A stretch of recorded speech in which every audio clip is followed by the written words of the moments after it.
विद्यार्थी मित्रांनो, संख्यांचा खेळ यात आपण संख्यांच्या विभाज्यतेचे नियम याविषयी आज चर्चा करणार आहोत. तर आपल्याला हे विभाज्यते नियम कशासाठी कामात येतात, तर ते म्हणजेच आपल्याला कोणत्या संख्येने भाग जाईल ते सहज कळतं. त्यामुळे आपल्याला हे नियम अति आवश्यक आहेत. पाठ करून घ्यायचं आहे, समजून घ्यायचे आहेत. या नियमांचा उपयोग करून आपण लसावी मसावी पण शोधूत, अविभाज्य अवयवी पण शोधूत. तर सर्व विद्यार्थ्यांना एक सूचना आहे, हे नियम व्यवस्थित समजून घेऊया. तर आजच्या या व्हिडिओची सुरुवात करूया आपण विभाज्यतेच्या नियमावरून. तर पहिली संख्या आहे 10. 10चा विभाज्यतेचा नियम खूप सोपा आहे. आपण पाहताय स्क्रीनवर की ज्या संख्येचा एकमचा अंक, आता 10चा विभाज्यतेचा नियम लक्षात घेताना फक्त आपल्याला एकमचा अंक पाहायचा आहे. संख्या किती मोठी आहे, 3 अंकी आहे, 4 अंकी आहे, 5 अंकी, त्याच्याशी आपल्याला काही घेणं देणं नाही. फक्त एकम स्थानी जर 0 असेल तर त्या संख्येला 10ने निशेष भाग जातो. हे लक्षात ठेवायचे आपल्याला. आता उदाहरण समजून दिलंय तर तुम्हाला दिसत असेल 150.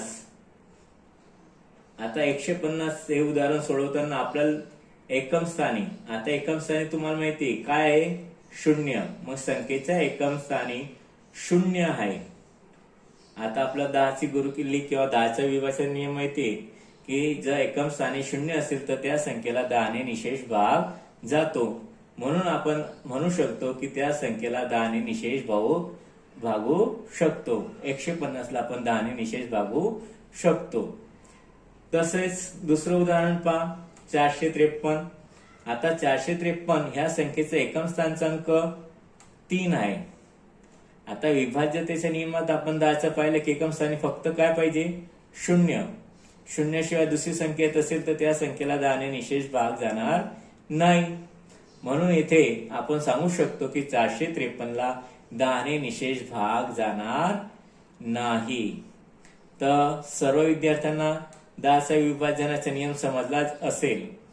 चला आता पुढे पाहूया 5चा विभाजनाचा नियम. 5चा विभाज्यताचा नियम. ज्या संख्येचा एकमचा अंक 0 किंवा 5 असेल त्या संख्यांना 5ने भागता येतं. आता निशेष भागता येतं, हे लक्षात ठेवायचं.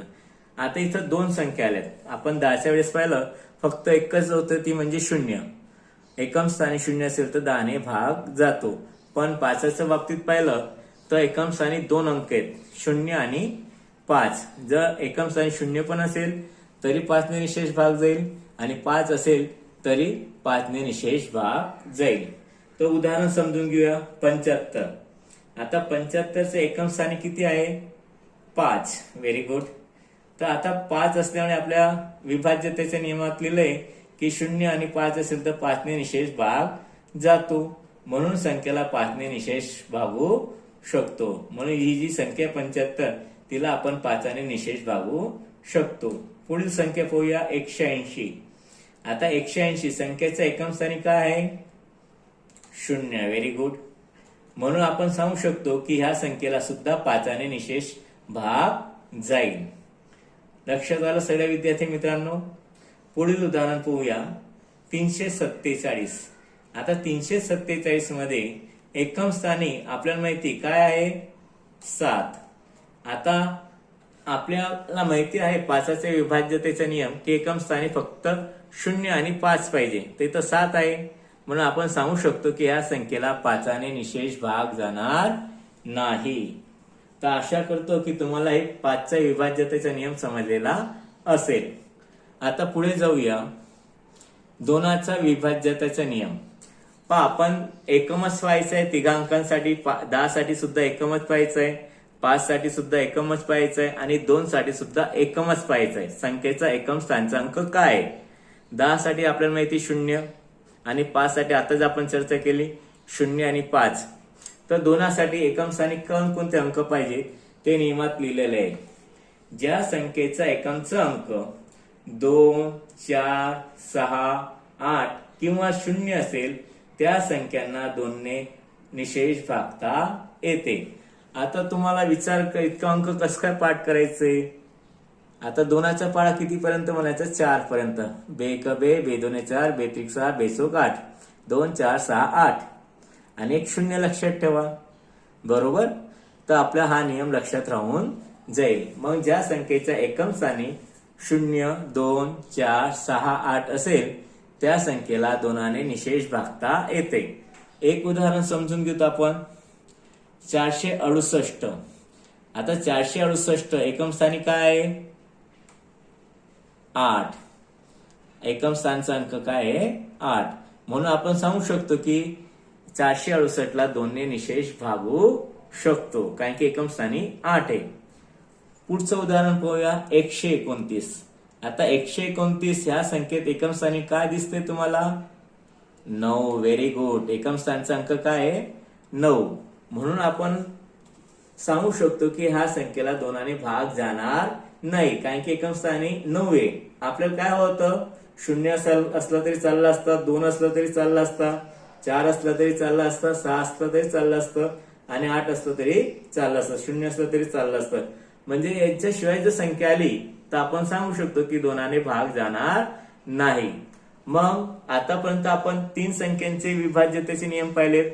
पहिली संख्या 10, दुसरी 5 आणि तिसरी होती 2. या तिघा संख्यांसाठी फक्त काय पाहिजे आपल्याला संख्येचा एकम. Very good. मग एकम स्थानी अंकावरून आपण सांगू शकतो की याला 5 ने जाईल की 2 ने जाईल का 10 ने जाईल. तर लक्षात आलं सगळ्यांना. अजून एकदा रिपीट करून घ्या. 10चा विभाज्यतेचा नियम. एकम स्थानी 0 असेल तर त्या संख्येला 10 ने निशेष भाग जातो. 5चा विभाज्यतेचा नियम. ज्या संख्येचा एकम स्थानी 0 आणि 5 असेल, इथं 2 अंक आहेत लक्षात ठेवायचे, 0 आणि 5 असेल त्या संख्येला 5 ने निशेष भाग जातो. आणि 2चं मी सांगितल्याप्रमाणे लक्षात घ्या अंक सोपे आहेत. 2 4 6 8 किंवा 0. किती अंक आहेत टोटल 5. या 5 अंकांपैकी कोणताही एक अंक आला तरी 2 ने निशेष भाग जातो. आता हे व्हिडिओ पाहत असताना हे नियम तुम्हाला लिहायचे पण आहेत. आता तुम्ही कसं लिहाल तर व्हिडिओ स्टॉप करता तुम्हाला येतो आणि त्याच्यावर आधारित उदाहरणं कशी सोडवायची त्याची सुद्धा मी तुम्हाला उदाहरणं दिलेली आहेत आणि ती उदाहरणं सुद्धा तुम्हाला लिहायची आहेत. तर आपल्या 3 संख्यांचे विभाज्यतेचे नियम पाठ झालेत आणि ह्या तिन्ही संख्यांसाठी आपण फक्त काय पाहतो संख्येचा एकम. चला आता पुढे पाहूया. पुढची संख्या आहे 3. 3चा विभाज्यतेचा नियम. आता ज्या संख्यांच्या अंकांची बेरीज 3चा अवयव आहे तर त्या संख्येला 3 ने भागता येते. आता तुम्हाला माहिती आहे संख्या अंकांनी बनते. आता अंक किती आहेत लक्षात येते तुमच्या. चला काय हरकत नाही. 0 1 2 3 4 5 6 7 8 9 असे टोटल 10 अंक आहेत. आता ह्या 10 अंकांच्या मांडणीने संख्या तयार होत असते. तर मग ह्या अंकांची बेरीज जर केली आपण तर त्या अंकांच्या बेरजेला जर 3 ने निशेष भाग जात असेल किंवा 3चा तो अवयव असेल तर त्या संख्येला 3 ने निशेष भाग जातो. आता आपण एक उदाहरण पाहूया. तुम्हाला दिसते स्क्रीनवर अंडरलाईन केली जाते. तो संख्या आहे 474. आता 474 कोणकोणते अंक आहेत 4 आहे 7 आहे आणि 4 आहे पुन्हा. तर आपल्याला ह्या तिन्ही अंकांची आता बेरीज करायची. आता बेरीज करताना 4 अधिक 7 अधिक 4 बरोबर. आता अंकांची बेरीज करा. 4 आणि 7 11, 11 आणि 4 15. तर अंकांची बेरीज झाली 15. पण आता आपण पूर्ण संख्येला भाग देत नाही, फक्त त्यांच्या अंकांच्या बेरजेला भाग देतोय. आता 15ला 3 ने भाग जातो का. हो 15ला 3 ने निशेष भाग जातो. किंवा 15 हा 3चा अवयव आहे. तुम्हाला माहितीये 3 1 3 3 2 7 3 3 9 3 4 12 3 5 15 म्हणजे 15 हा काय झाला त्याचा अवयव. आणि 3ने पण 15ला भाग जातो, म्हणून आपण सांगू शकतो की 474ला 3ने निशेष भागता येईल. आता एक पुढील उदाहरण पाहूया. 937.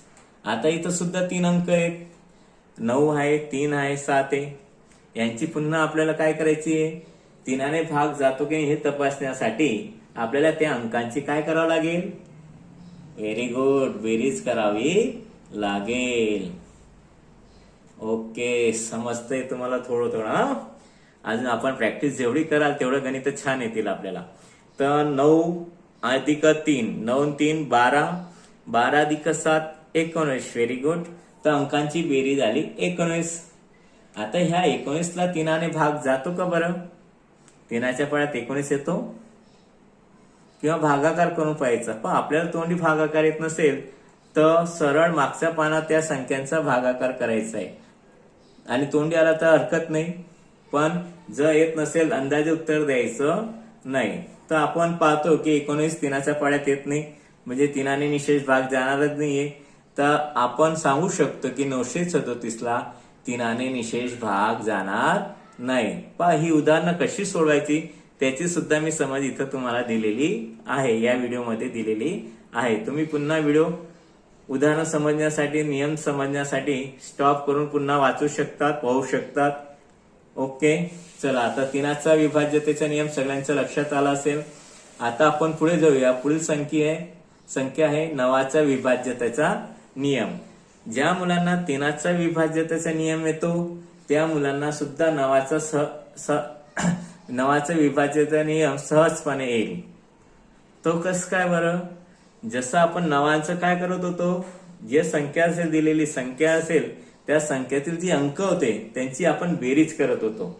तर 9च्या विभाज्यतेच्या नियमात सुद्धा बेरीजच करायची अंकांची. फक्त एक फरक एवढा आहे की आपण तिथं 3ने भाग जात होता तर सांगत होतो की निशेष भाग जात असेल तर भाग जायचे. पण आता इथं 9 असल्यामुळे 9ने निशेष भाग जात असेल तर त्या संख्येने सुद्धा 9ने विशेष भाग जाईल. तर पहिली संख्या पाहूया 747. आता जे अंक आले 3 अंक आहेत 7 4 7, यांची बेरीज करूया. 7 आणि 4, 7 अधिक 4 11. Very good. 11, 11 आणि 7 18. Very good. आता बेरीज झाली 18. आता 18ला 9ने भाग जातो का? हो, 9च्या पाड्यात 18 येतात ना. 9 दुने 18, म्हणजे 18ला 9ने निशेष भाग जातो. म्हणून आपण सांगू शकतो की 747ला 9ने निशेष भाग जाईल. आता पुढील संख्या पाहू. 9184. आता 9184 यात जे 4 अंक आहेत त्यांची बेरीज केली इथं. 9 अधिक 1 10, 10 अधिक 8 18, 18 अधिक 4 22. तर अंकांची बेरीज आली 22. आता या 22ला 9ने भाग जाईल का बरं? 9च्या पाड्यात 22 येतो नाही. त्यामुळे आपण सांगू शकतो की ह्या संख्येला 9ने निशेष भागता येणार नाही. कारण 22ला अंकांची जी बेरीज केली ती 22 आली आणि 22ला 9ने भागता येत नाही. म्हणून आपण सांगू शकतो की ह्या संख्येला 9ने निशेष भागता येणार नाही. आता एक विशेष नोंद लक्षात ठेवायची. ज्या संख्येला 9ने निशेष भाग जातो, ज्या संख्येला 9ने निशेष भाग जातो त्या संख्येला 3ने सुद्धा भाग जाईल. बरोबर. आता आपण वरची संख्या पाहतोय 747, तर 18 आला. आता 18 3ने भाग नाही जात का बरं? जातो ना. म्हणून आपण लक्षात ठेवायचं की ज्या संख्येला 9ने निशेष भाग जाईल त्या संख्येला 3ने सुद्धा निशेष भाग जाईल. ओके, चला आता पुढचा नियम 4चा विभाज्यतेचा नियम. खूप सोपा आहे. ज्या संख्यांचे शेवटचे 2 अंक, आता शेवटचे 2 अंक म्हणजे कोणते नेमके? दशक आणि एकम. आपण उजव्या बाजूकडून सुरू करतो. एकम, दशक, शतक. तर शेवटचे 2 अंक दशक आणि एकम द्वारा तयार होणाऱ्या संख्येला जर 4ने भाग जात असेल तर त्या संख्येला 4ने निशेष भाग जातो. आता आपल्याला 2 अंकी संख्येचा भागाकार करायचा आहे, त्याच्यावर आपण ठरवू शकतो की 4ने भाग जातो किंवा नाही. आता उदाहरणार्थ इथं पहा 4132. आता 4132 ला 4ने भागायचे का आपल्याला? नाही. विभाज्यतेचा नियम काय म्हणतो? शेवटचे 2 अंक. आता शेवटचे 2 अंक कोणते? दशक आणि एकम. आता दशक आणि एकमने तयार होणारी संख्या किती आली? 32. अरे वा, समजतंय तुम्हाला. दशक आणि एकमने तयार होणारी संख्या आहे 32. आता 32 ला 4ने भाग जातो का? तर भागाकार करायचा. पहा, तुम्हाला तोंडी येत नसेल तर काय करायचंय? मी अगोदर सांगितलंय तो भागाकार मागच्या पानावर करायचा, उत्तर काढायचंय, उत्तर शोधायचंय. आता 32 ला 4ने भाग जातो, 8 चोक 32, बरोबर ना? म्हणून आपण सांगू शकतो की 4132 ला 4ने निशेष भाग जाईल किंवा निशेष भागता येईल. लक्षात आलं? आपण पूर्ण संख्येचा भागाकार केला का? नाही. फक्त शेवटचे 2 अंकाने तयार होणाऱ्या संख्येला 4ने भागितले आणि ते सोपं आहे. पुढचं उदाहरण पाहूया. 4842. आता 4842 ह्या संख्येत शेवटचे 2 अंक कोणते? तर दशक आणि एकमने बनणारी संख्या किती आहे? 42. आता आपल्याला फक्त 42 चा विचार करायचा आहे. 42 ला 4ने निशेष भाग जातो का? पहा, आता मला तोंडी येत असल्याने मी इथं तोंडी केलंय. 4 1 4, 4 2 0, उरले 2, 2ला खाली भाग जात म्हणून 0, बरोबर? आणि 2 शेष उरेल. तर 2 शेष उरल्यामुळे निशेष भाग जाते संख्येला 42 ला? नाही. म्हणजे 2 शेष उरतो इथं. आपल्याला माहितीये 10 चोक 40. आता उरले 2. म्हणून आपण सांगू शकतो की 4842 ला 4ने निशेष भागता येणार नाही. कारण की आपण भागाकार केला आणि केला तर पाहिलं की शेष उरतोय. आता शेष उरत असेल तर भाग जाणार नाही. लक्षात आलं सगळ्यांना? तर ज्या मुलांना 4च्या विभाज्यतेचा नियम समजला असेल त्या मुलांना 8चा पण नियम सहज समजेल. चला आता आपण पाहूया 8चा विभाज्यतेचा नियम. आता ज्या संख्येचे शेवटचे 3 अंक, आता 4मध्ये काय पाहिलं होतं आपण? शेवटचे 2 अंक. आता 8साठी काय पाहतोय? शेवटचे 3 अंक. म्हणजे शतक, दशक, एकम द्वारा तयार होणाऱ्या संख्येला 8ने भाग जातो, त्या संख्येला 8ने निशेष भाग जातो. मग शेवटचे जे 3 अंक आहेत त्या 3 अंकाला जर 8ने निशेष भाग जात असेल तर त्या संख्येला सुद्धा 8ने निशेष भाग जातो. उदाहरणार्थ समजून घेऊया. 7,26,352. आता ही संख्या दिली. आता ह्या पूर्ण संख्येला आपल्याला 8ने भागायचं नाहीये, फक्त शेवटचे 3 अंक. आता शेवटचे 3 अंक किती आले? 352. म्हणजे शेवटच्या 3 अंकाने बनणारी संख्या किती आहे? 352. आपल्याला फक्त 352 ला 8ने भागायचंय. जर 352 ला 8ने निशेष भाग गेला तर आपण समजू शकतो की 7,26,352 ला पण 3ने भाग जाईल. तर मग आता आपण इथं 3 अंकी संख्या आहे तर काही मुलांना तोंडी गणित येणार नाही, तर त्यांनी मागच्या पानावर हा भागाकार करायचा, उत्तर आणायचंय. आता इथं मला तोंडी येत असल्यामुळे मी केलं 35, 8 चोक 32, 4 लिहिले. आता 35 मधून 32 गेले, 3 उरतात आणि 2ला खाली उतरवलं तर 32 होता आणि पुन्हा 8 चोक 32, 44. म्हणजे शेष उरत नाही. तर 352 ला 8ने निशेष भाग जातो. मग मी सांगू शकतो की 7,26,352 ला सुद्धा 8ने निशेष भाग जाईल. आता फक्त काय शेवटच्या 3 अंकाची खात्री करून घेतली भाग जातोय की नाही आणि त्यावरून सांगून दिलं की त्या संख्येला भाग जाणार की नाही. लक्षात आलं सगळ्यांना? चला आता पुढचं उदाहरण पाहूया. 12,158. आता 12,158 यात शेवटचे 3 अंकाद्वारे तयार होणारी संख्या आहे 158. दिसली तुम्हाला? ओके. आता 158 ला 8ने भागण्याचा प्रयत्न करा तर शेष उरतो. काय उरतो? शेष. तुम्हाला इथं दिसतंय मी मागे भागाकार केलेले आहेत आणि ते उत्तर आले तर 19 उत्तर येतं, पण शेष इथं 6 उरतोय. किती उरतोय? 6 म्हणजे निशेष भाग जात नाही. मग आता शेवटच्या 3 अंकाला जर 8ने निशेष भाग जात नसेल तर त्या संख्येला सुद्धा निशेष भाग जाणार नाही, हे लक्षात ठेवा. तर 4 आणि 8 ची गुरुकिल्ली किंवा विभाज्यतेचा नियम खूप सोपा आहे.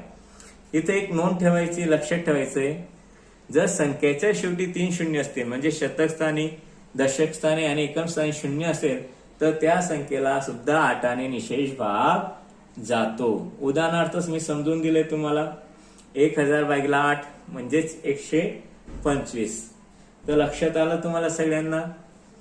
ओके, चला आता पुढे जाऊया. 6चा विभाज्यतेचा नियम. आता 6च्या विभाज्यतेचा नियम खूप सोपा आहे. ज्या संख्येला 2ने व 3ने निशेष भागता येते, म्हणजे ज्या संख्येला 2ने पण भाग जातो आणि 3ने पण भाग जातो, त्या संख्येला 6ने निशेष भाग जातो. मग आता एक उदाहरण पाहूया.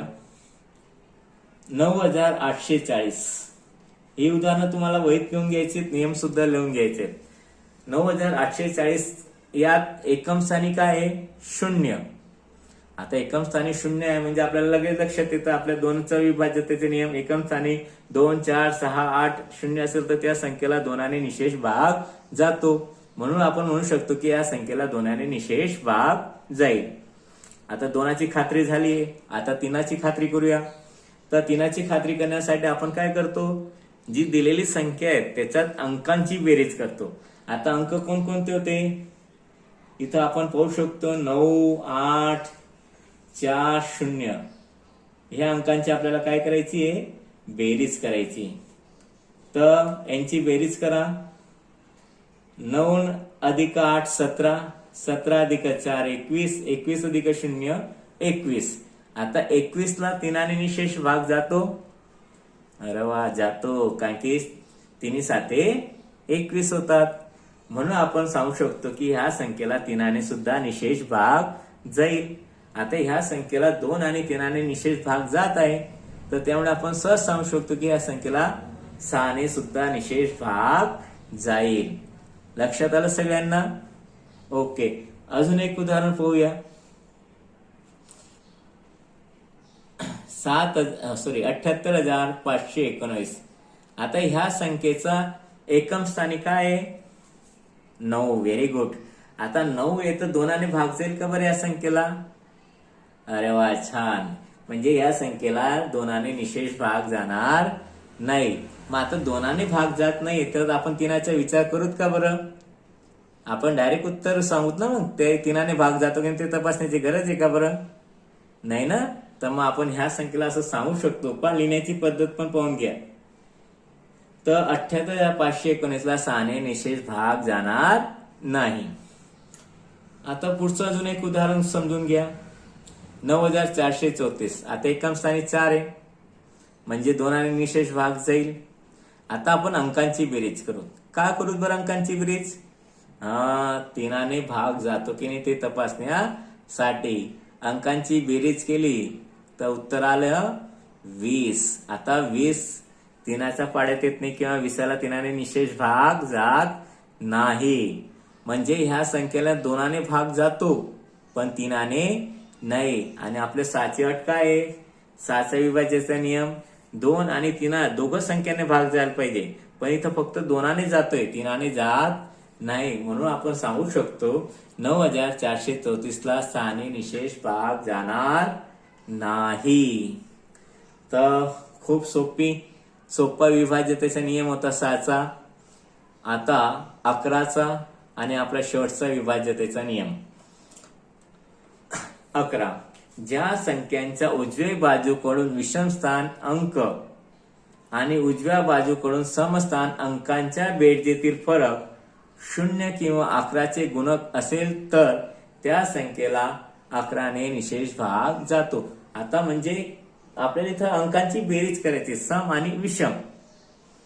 पण अंकांची बेरीज केल्यानंतर जर उत्तर 0 येत असेल किंवा 11चे गुणक, फरक जो म्हणतो आपण, फरक म्हणजे काय? तो थोडक्यात म्हणजे मोठ्या संख्येतून लहान संख्या वजा केली तर आपल्याला फरक मिळतो. मग तो फरक 0 असेल किंवा 11चे गुणक, 11चे गुणक आपल्याला माहिती आहेत 11 एक 11, 11 दोन 22, 11 तिक 33, 11 चौक 44, हे सगळे 11चे गुणक आहेत. येत असेल तर त्या संख्येला 11ने निशेष भाग जातो.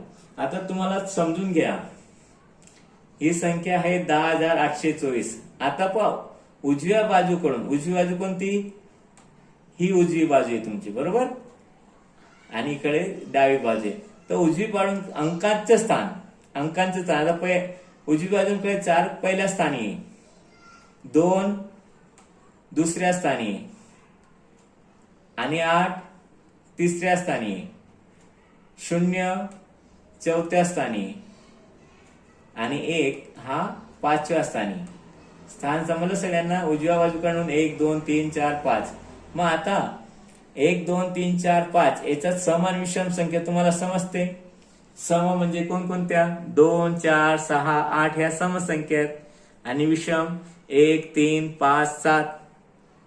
तर मग आता विषम संख्यांचा एक समूह बनवायचा आहे. आता विषम संख्या कोणकोणत्या आहेत ते तुम्हाला माहिती आहेत. 1 3 आणि 5. आता एक स्थानी काय आहे? 4, आपण तो 4 लिहिला. 3 स्थानी काय आहे? 8, तो आपण लिहिला. आणि 5 स्थानी काय आहे? 1, तो लिहिला. मग ह्या विषम स्थानी असलेले अंक आहेत. विषम स्थानी असलेले अंक ते एका कंसात घ्यायचे, आणि दुसऱ्या कंसात मग सम कोणते? 2 4 6 8. मग 2 स्थानी काय आहे? 2च आहे, तो 2 लिहिला. 4 स्थानी काय आहे? 0, तर 0 लिहिला. मग आता पुढे आहे का संख्या? नाही. तर मग आपण इथं समस्थानावर 2 आणि 4 आहे, तर त्याचे अंक घेतले 2 आणि 0. तर यांची बेरीज करायची. 4 आणि 8 12, 12 आणि 1 13, बरोबर. आणि सम अंकांची बेरीज, समस्थानातील अंकांची बेरीज 0 आणि 2 2च होतात, ती केली. आता फरक शोधायचा म्हणजे काय? वजा बाकी करायची. मग 13 मधून 2 गेले तर 11, आणि आपल्याला माहिती 11 हा फरक आलाय, आणि 11 हा 11चा गुणक आहे. 11 एक 11 म्हणतो आपण. मग आपण याचा फरक 11चा आहे, त्यावरून सांगू शकतो की 10,824 ला 11ने निशेष भागता येईल. अजून एक उदाहरण समजून घ्या. पहा, याच्यात सम आणि विषम स्थान समजणं खूप महत्वाचं आहे. तर पुन्हा आता 71,38,965. आता उजवी बाजूकडून 1 2 3 4 5 6 आणि 7. आता आपल्याला विषम संख्या माहिती आहेत. 1 3 5 आणि 7. मग 1 स्थानी काय आलंय? 5. 3 स्थानी काय आलंय? 9. 5 स्थानी काय आलाय? 3. आणि 7 स्थानी आलाय? 7च आलाय. मग हे विषम स्थानी असलेले अंक आहेत. मग यांची बेरीज करायची. तसेच समस्थानावर 6, 4 वर 8, 6 वर 1, म्हणजे 6 8 1 यांची बेरीज करायची. चला मग बेरीज करूया. 5 अधिक 9 14, 14 अधिक 3 17, 17 अधिक 7 24. Very good. ही 24 आली. हे विषम स्थानी असलेले अंक होते, आणि समस्थानी असलेले अंक 6 आणि 8 14, 14 आणि 1 15, बरोबर. आता आपल्याला यांचा बेरजेतील फरक शोधायचा आहे. फरक शोधणे म्हणजे तुम्हाला माहिती वजा करणे. तर 24 मधून 15 गेले तर उत्तर आलं 9. आता हा 9 11चा गुणक आहे का बरं? नाही, तो तर 11पेक्षा लहान आहे. तो गुणक राहील का बरं? विचार करायची गोष्टच नाही. तर हा गुणक म्हणजेच अवयव नाहीये. 9 हा 11चा अवयवी नाहीये. म्हणून आपण सांगू शकतो की 71,38,965 ला 11ने निशेष भाग जाणार नाही. पुढचं उदाहरण पाहूया. 792. आता आपण फरक शोधतो. समस्थानातील अंक आणि विषम स्थानातील अंकांचा बेरीज करतो, आणि त्यांचं जो उत्तर ते बेरजेचं, तेच बेरजेमधून आपण फरक शोधत असतो. तर इथं 3च अंक आहेत. पहिला 2 एकम 1 आणि 7 3, आणि 9 दुसऱ्या स्थानी. तर 2 अधिक 7 यांची बेरीज केली 9 आलं आणि समस्थानी एकच अंक होता 9, तर यांचा फरक शोधला आपण, तर शून्याचा फरक आला. आणि अगोदर आपण लिहिलं ते 11चे विभाजनाचा नियम, फरक 0 असेल किंवा 11चे अवयवी किंवा 11चे गुणक, तर त्या संख्येला 11ने निशेष भाग जातो. मग 792 ला सुद्धा 11ने निशेष भाग जाईल. तर विद्यार्थी मित्रांनो, तुम्हाला हे विभाजनाचे नियम व्यवस्थित समजले असतील तर स्वाध्याय 3.3 सोडवा. जर काही प्रॉब्लेम असेल तर व्हिडिओ पुन्हा पहा, पुन्हा चर्चा करा, व्यवस्थित नियम लक्षात घ्या. उदाहरणं सोडवण्याची पद्धत सुद्धा उदाहरणाद्वारे दिली, समजून दिली. तर आपण पुढच्या व्हिडिओत पुन्हा भेटूया. तोपर्यंत नमस्कार.